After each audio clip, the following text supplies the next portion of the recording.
schedule. Na problema kung paano uuwi. Parang matanda. Wala na akong pamasahe. Utang wala. Wala na ng pera.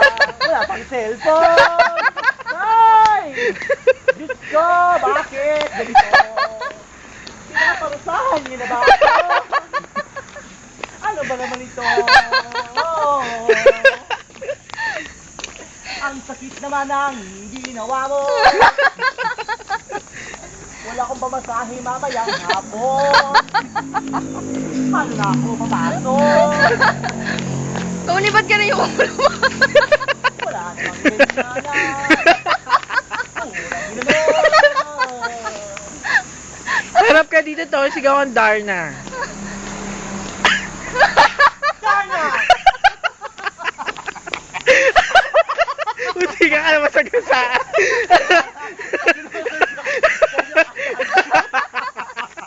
Sayang. Malay mo maging Darna ka nga talaga pagkasagasa sa'yo. Tapos naman sa plot, ano? At least may pamasahe ka na. Correct. Hindi ka na mamamasahe. Lilipad ka na, Day. At tang na bakla, mabagal ang andang sakyan. No, may kasama pang hindi kita malilimutan. Alam mo sa mga pabidyo-bidyo yung ganyan, sana marami na akong pera dahil. Alam niyo yun? Papabayad ako sa mga bidyo-bidyo, namin ka siguro pera. Telegenic ka kasi. Kahit di siguro ako magkatrabaho dahil, no? Diyan na yung taxi. Taxi! Ayun o. Sa likod mo, wala dyan. Hindi, yung may laman pa lang. Ayun, Pag oh. wala laman, titigil yan.